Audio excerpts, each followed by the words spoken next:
En tant qu'arbitre de la loi et en toute connaissance de la jurisprudence historique dans ce pays, la race doit être toujours considérée comme une variable. Votre temps est précieux, Maître Keating. Je vous suggère de ne pas le gâcher en présentant des arguments que vous avez déjà formulés. Ce ne sont pas mes mots, juge Strickland. Ce sont les vôtres. Vous les avez écrits en 1985, dans le verdict de l'affaire Bryant contre la ville de Topeka, concernant la clause de protection égale face à un système d'attribution de logements sociaux.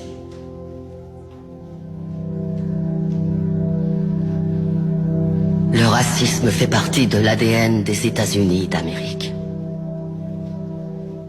Et tant que nous fermerons les yeux sur la douleur de ceux qui souffrent de son oppression, nous ne pourrons jamais échapper à ses origines. Le seul garde-fou dont peuvent bénéficier les personnes de couleur, c'est le droit de se défendre, et nous ne leur accordons même pas.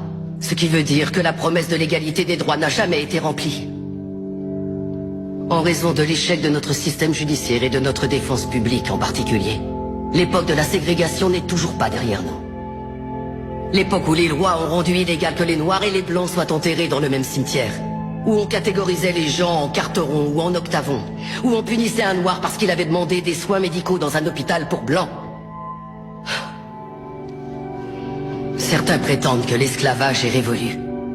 Mais allez dire ça aux prisonniers qui sont parqués dans des cages et à qui on dit qu'ils n'ont pas le moindre droit. Des personnes comme mon client Nathaniel Leahy et des millions d'autres personnes comme lui qui sont enfermées dans nos prisons et reléguées à une existence indigne d'un être humain.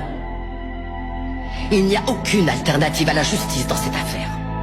Il n'y a pas d'autre option. Prendre une décision à l'encontre de mon plaignant, c'est choisir de remplir les poches des propriétaires de prisons, plutôt qu'offrir une défense digne de ce nom à tous ceux qui y sont enfermés. Est-ce que c'est l'Amérique dans laquelle veut vraiment vivre cette cour?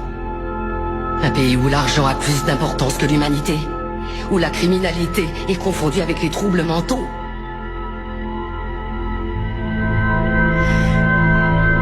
Le 6e amendement a été ratifié en 1791. C'était maintenant il y a 226 ans. Je pense qu'il est donc temps de réellement garantir ces droits à tous nos citoyens.